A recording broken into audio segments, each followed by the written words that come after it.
Welcome to another video, guys. Today we are discussing the Duolingo English speaking part of the test, and I'm going to be walking you through everything in this video, whether it's the format of the questions, the tips and tricks on how to solve them, and then live solving those questions one-on-one with you. Everything's covered in this video. So make sure you stick around. I know it's going to be a little bit long, but it will be more than worth it. And if you need videos on other sections of the test, like reading, listening, writing, please make sure you mention it in the comments down below and subscribe to the channel. It'll give me the motivation to make more content for people like you. All right, guys, here, take a look at my screen right now. I have a timer over here. I'm going to be using this to actually solve the questions in front of you.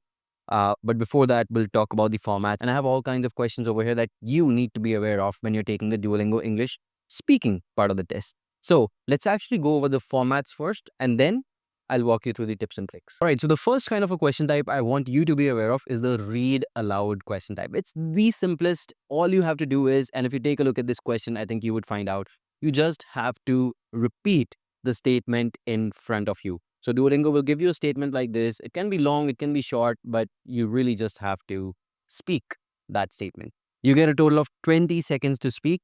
So you have to be quick on your feet, but it is an easy question. Then the next very common question type you will come across is to speak about the photo. Take a look at this particular question on my screen right now. This is the sort of question that basically you get. You essentially have 20 seconds to first look at the photo, and those 20 seconds, of course, you can think of what you're going to be saying, and then you have 90 seconds basically to speak. The next question type is read, then speak. Take a look at this sample question on your screen right now. So they give you sort of like a chit where you have a question, you have certain aspects of the question that they want you to go over. So they mentioned discuss a school subject that you think should be required for all high school students. What is the subject? Why do you think it should be required? It could be anything. But the point is, you have 20 seconds to go through this chit, understand what they want, and of course, strategize in your mind. And again, 90 seconds to speak. Fourth question type is listen, then speak. Take a look at this sample question. You basically will be played a recording, which basically will give you again a similar question, just like you did. But previously, you read the question. Now you're listening to the question. You get to listen to this question up to 3 times, max to max. And there's still a timer, of course. But with that said, you listen to it to 3 times in those 20 seconds, you strategize, and then, of course, you give your answer again for 90 seconds. Sample question would be like this. Describe a time-consuming process you went through. Describe a time-consuming process you went through. So as simple as that. You listen to this question, you give out your answer for 90 seconds, that's it, you're done. And the final, the deadliest question type on the Duolingo is the independent speaking. This is really the toughest because take a look at this question over here. You would find that, okay, they give you sort of like a scenario where you have to answer a certain question that, okay, this is the prompt. You get 30 seconds to read through the prompt, understand what they want of you, and then you get 3 long minutes to speak. Of course, understanding this in those 30 seconds, understanding the question, strategizing can be a little bit, the time is a little bit short. But with that said, I believe with the right strategy, you should be able to crack it. Now that you know the format of the speaking question types, let us now go ahead to the tips and tricks for these question types. And simultaneously, let us start solving some examples. I want to notify you that these questions were compiled by my team. I have never seen them before this video. I've done many times impromptu videos. I've created crash courses for you guys where you've seen me live solve questions in front of you on the Duolingo website. So the strategy I use is set. I know the strategy, but the questions I do not know in advance.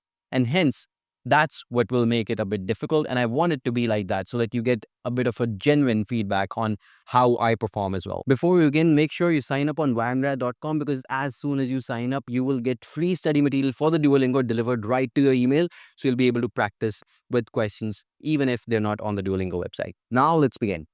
First question type, read aloud. Here are my tips and tricks for this one. Do not alter the sentence. If the sentence says isn't, don't say is not. Don't change the sentence in any way. Speak it exactly like it is. Understand when to take a pause, when there's a comma, when to stop, when there's a full stop, and you should be fine. Do not use filler words like in the middle of the sentence. That is the primary way of getting your score cut down. Use intonation. Now, Google describes intonation as the cadences in voice. Let me give you an example. This is a sentence. Let's read it. If you do this, I will never talk to you. Now, this can get boring if you're speaking at the same cadence. No difference. I mean, I'm trying to speak it like without any emotion, but I still have that emotion. Let's do it in the way that I would prefer to do it. And that's going to be with some cadences, with some intonation. So I'm going to say, hey, if you do this, I'm never going to talk to you. So you see, there's a bit of a difference. You want that cadence to be there. If you do this, I will never talk to you. So that sort of a cadence, that intonation, that really helps your score. And that's something that I have realized over the years. Point number 4, don't speak too fast. Speak at a regular pace. I know there's a timer, but just because of the timer, don't rush too much. Some people rush too much just because they're stressed out and they finish early, but they end up making a mistake. Once you've made that mistake, there's no going back. You cannot re-record. And finally, practice, practice, practice. It is the only way to get these questions right. So let's practice together. Let's open up question number 1 and let's go ahead and speak this question. I won't start a 20-second timer because it's pretty simple. Let's begin. She's reading a new book this week. That was easy. This is the second one. The study of language is known as linguistics. Pretty easy again. This is the third one. I need to finish my chores before I can relax. Simple, right? Let's take up some complex sentences. Let's say academic, essay, sample, online. I want to do a complex one with you guys. Let's just open up a random website over here and let's try to read through essentially one of these essays. Okay.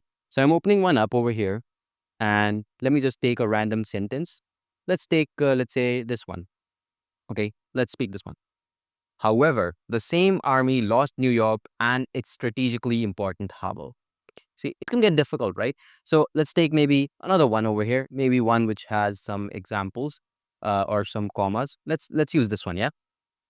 In this sense, it was Washington that could ensure the flourishing of the army and its well-being. That's it. It's not going to get more difficult than that. If you can speak these sentences, you're golden. You're good to go. Let's move on to the tips and tricks for the second question type over here, and that is speak about the photo. I'm going to open up an example over here so you know what we're talking about. And let's get on to the tips and tricks. The first is to prepare before you speak. Remember, I mentioned you get 20 seconds. Strategize. Your mind should be strategizing on what you're going to be speaking on. Point number 2 is to use a structured strategy. My strategy is always to move on from the foreground to the background. And then if I have more time, I hypothesize about whatever I can talk about. Okay, this might be happening in the picture. Point number 3 is to avoid filler words like again. Doesn't work in any part of the test. Number 4, and this one is important, do not label the image instead of describing it. Let me tell you what that means. For instance, take a look at this image. If I start labeling that image, and let's say I say water is there, there is a red house, there is a brown house, there is a yellow house, there are clouds. That's bad. You've already messed up over there. You want to make sure that you sort of create a story. You describe what's going on. The emotion needs to be there rather than just labeling what's going on. And finally, point number 5 is to focus on grammar, vocabulary, and substance. Whatever you're speaking, it should grammatically make sense.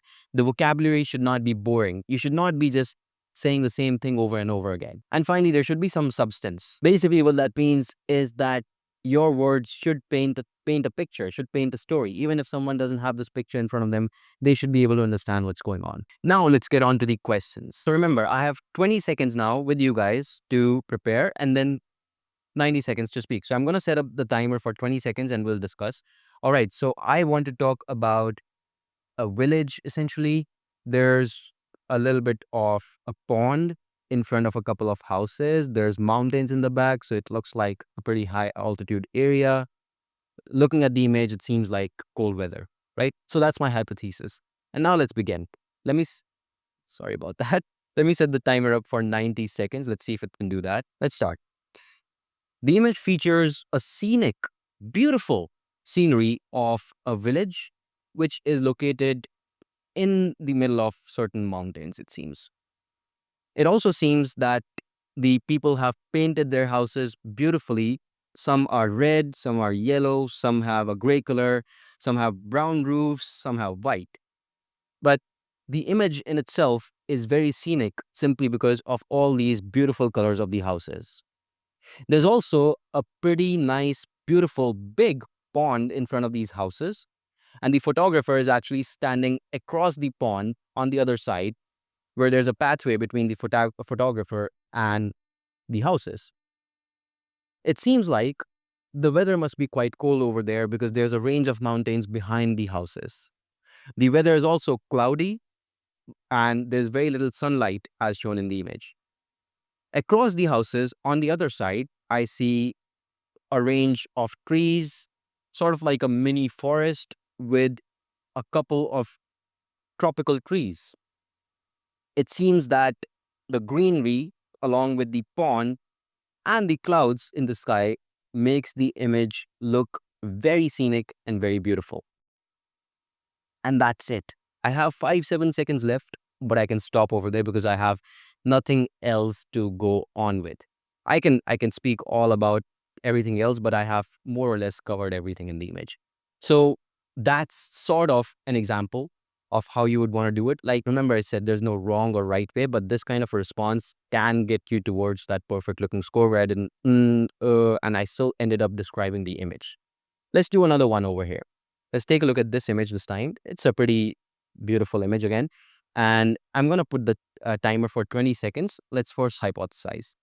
So I see that there's a teacher. She's in the middle of some sort of a forest under the canopy of trees where there are 1, 2, 3, 4, 5, 6 students. The girls are on the left, boys are on the right. She seems to have asked a question and the kids are holding up their hands. So yeah, that's it. And now let's set up the 90-second timer and let's begin. A sort of a school-like situation which is apparently happening in the middle of a forest. So there's a teacher, she's standing in the forest, and there are 6 students, 4 of which are girls, which are sitting on the left side, and 2 of which are boys, which are sitting on the right side. Now, these students are seemingly asked a question by the teacher, and that's why some of them are raising up their hands. You can see the second girl in the image from the left is quite confidently raising up her hand as if she knows the answer to whatever's been asked. The boys, on the other hand, are a bit more playful. The first one from the right is also raising up his hand, although not as confidently. And second one is sort of shaking his head because he doesn't know the answer. The teacher is about to take up the answer from the girl, it seems. Also, they're sitting in the canopy of the trees in the middle of a forest, which makes it seem like a very interesting sort of a classroom. There's not a lot of sunlight because of the canopy of the trees, so they're sitting in the shade, but the environment is beautiful. And that could be it. I could go on, I could talk about trees, and I could talk about grass, and I could talk about other things, but 15 seconds on the timer, you can easily leave that. That's absolutely fine, right? But yeah, I think we were able to describe the image and we were able to make it work. We described almost everything there was, and that is pretty much what you have to do, right? I generally like to finish off a bit early rather than getting cut off. That in my strategy, I would say, has worked out very well.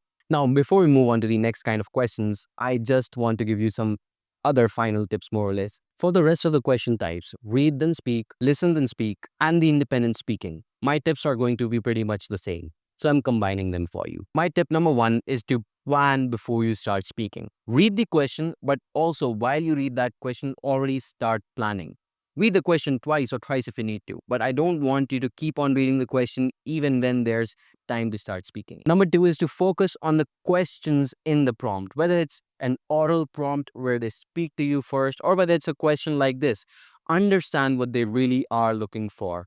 Sort of imprint on that in your mind. Number 3 is to avoid filler words again. Don't use it's gonna create a bad impression. Rather than that, just take a pause. Point number 4 is for these particular questions, try to speak for at least 75 seconds as a minimum, especially for the 3-minute question where you should speak for at least even 2 minutes as a minimum. And point number 5 is to give examples wherever possible. And this is the most important tip, because what will happen is that sometimes you'll run out of things to say. These topics are about your opinion about certain details, and hence you can absolutely give examples, which will help you extend the timeline a little bit better. You can speak a little bit more and you'll make it a bit more interesting as well for the person who's invigilating. All right, guys, let's get started. I'm going to give myself 20 seconds. This is the first kind of question, which is read then speak. Let's play the timer and let's look at it. So discuss a school subject that you think should be required for all high school students. What is this subject? Why do you think it should be required for high school students? You know what? I'm going to go in another direction with this. I'm going to say taxes. I feel that taxes is something that everyone should know because everyone pays it regardless of which field they're in, but they're not taught. Okay. Sorry about that. Let's get started. 90 seconds on the clock. Let's begin.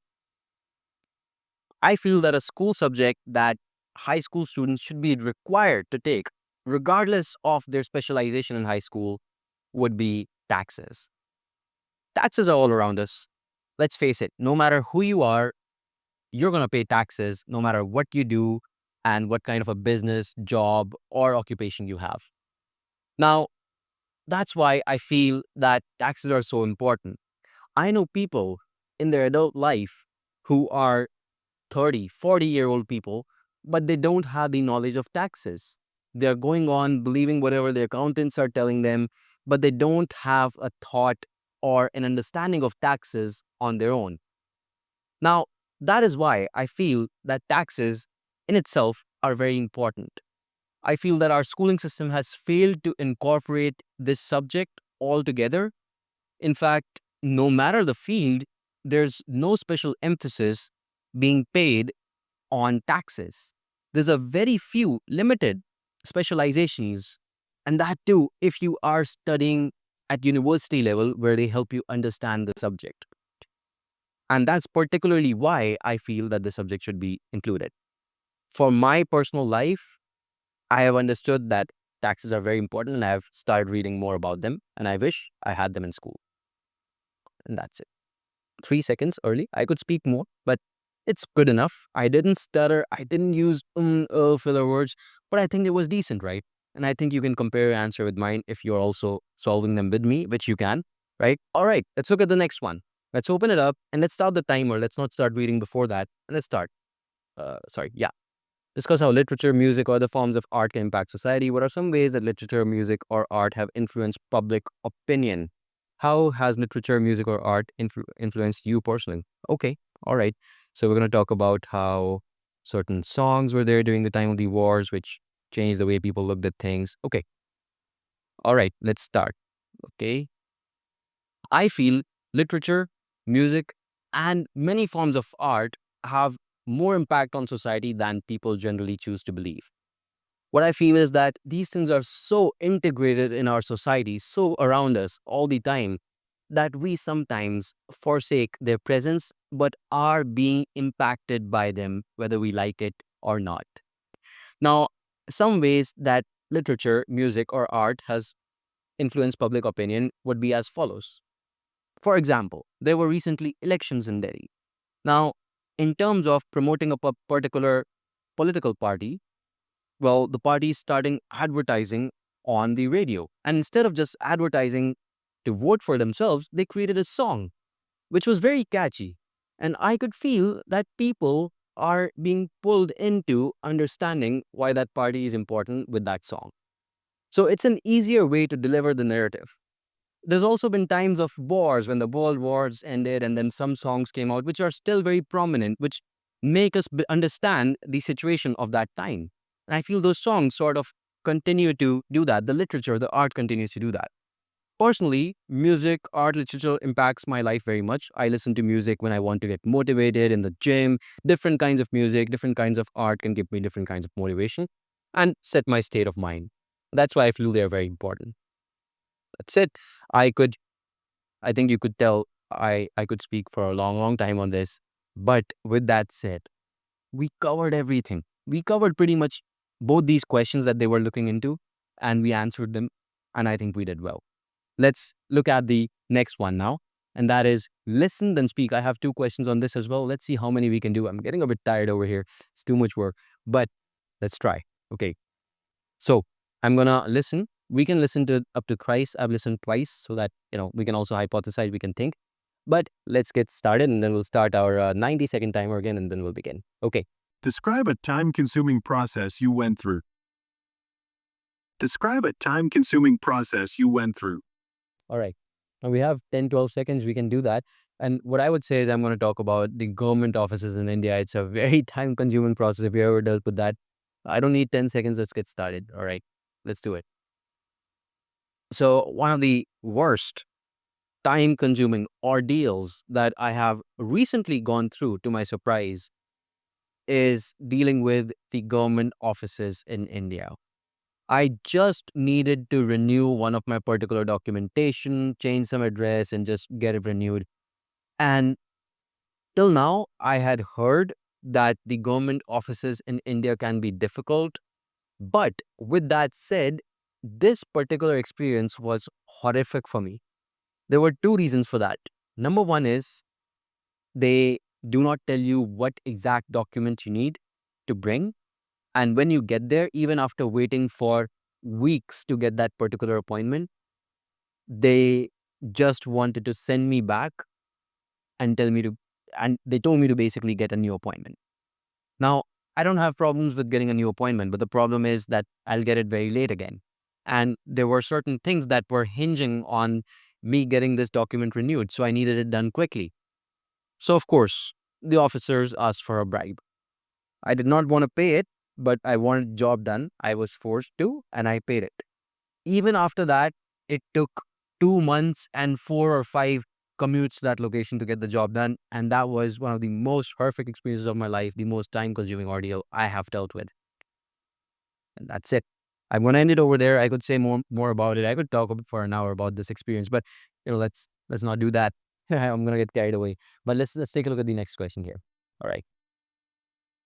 Think about a time when you were highly motivated to achieve something. Why were you so motivated?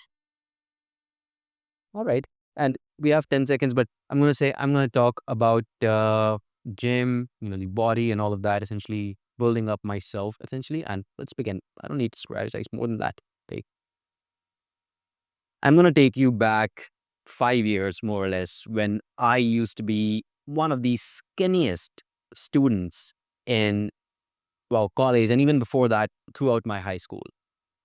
I felt that it was because of me being super skinny and just not having the power to defend myself, kids used to bully me.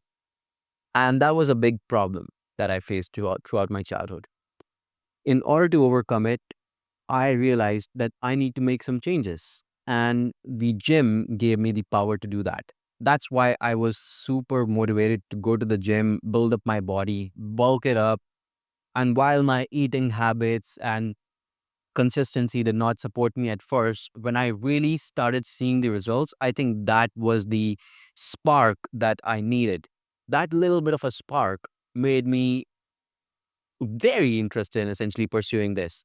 Now, I don't want to be a bodybuilder, but just having a good enough body, essentially being proud of myself, being confident. I think all of that started coming in with going to the gym.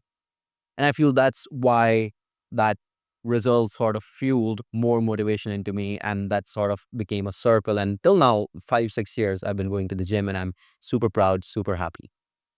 So that's my thing. I wouldn't say more than this, but this is it. Um, I spoke till the very end almost, and I think that was good enough.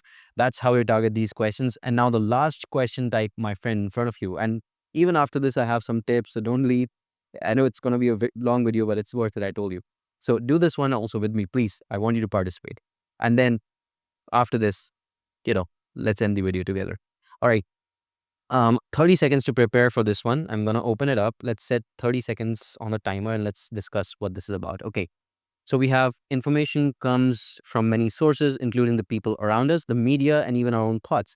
How do you decide which information is most important to focus on? Describe a time when you filtered out some sources of information to give other sources your full attention into details and examples. I want to talk about, I already have this in my mind when I read this, a YouTube video that we recently made on this channel. And we really did a lot of objective research on this. And that's what I'll talk about. Okay. So I'm gonna set the timer up now for 3 minutes over here. Oh, sorry, that's 30 minutes. Don't want to do that. All right, let's get started. Information indeed comes from a lot of sources, especially in the age of internet, AI, and people having their YouTube channels and Instagram pages, sharing all this information all over the world. I feel there's almost too much information on almost any topic you can think of. Virtually anything you search for, you'll find hundreds of thousands of search results, whether it's in video form or text form. And to top it all off, now there's AI and ChatGPT and DeepSeek and all of these crazy computing software, which can now also produce more content. So yes, information is certainly all around us. It's too much. It's exudingly difficult to take in the amount of information that we have access to as of today. Now, in this plethora of information, of course, the main important thing is to filter out the information that you don't want. Otherwise, you're going to go crazy, as simple as that. And in order to filter this out, I feel that the context is really important. Different contexts may involve different filtering and pruning techniques for this information. For example, I was recently making a YouTube video script. Before we actually make that script, it takes sometimes 2, 3, 4 days of research. And we want to be very objective in the research we do before we actually put something out in front of the audience. Now, what I was making a video on was why white people hate Indians. And this video got almost 200,000 views in just 1 week of actually being uploaded. Regardless, it was able to get these amount of views and a lot of positive comments, I feel, because our research was objective. There's a lot of content around this, but we focused on real instances. We took real videos of real instances proving the pointers that we wanted to talk about.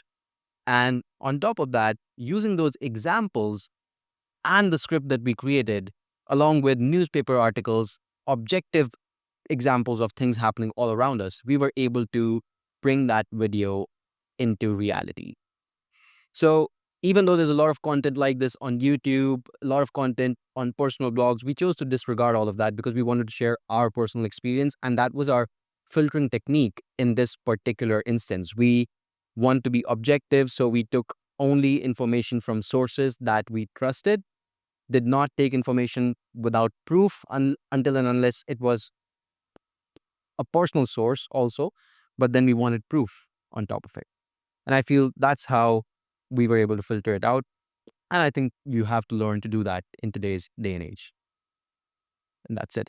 You can extend it a little bit, you can stop a little bit earlier, but I think we spoke for more than 2.5 minutes, which is good enough in this scenario. Now that we have done it till here, remember, I have a bonus tip for you. And the bonus tip is to create your own dictionary. I personally created a dictionary like you can see on your screen with words, meanings, and then even a sentence from that dictionary, because these were the words that I came across during my own preparation. And I just felt like I don't know these words, but I need to. And hence, I created this dictionary for myself because these are words that I did not know back then. And I even wrote sentences which will help me use these words tomorrow if I want to in my speaking, in my writing. And hence, I feel like when it's a test of English, you should always create your personal dictionary. Now, remember, like I said, if you want more such content, let me know in the comments down below for which particular section you're looking for: reading, listening, more on speaking, or writing. And of course, sign up on YMGrad. We have a lot of free study material where you can actually go ahead and prepare for the Duolingo in the best possible way. And thank you so much for watching. Till now, if you've been here, it means a lot to me. Subscribe to the channel. I'll see you in the next one. Goodbye and take care.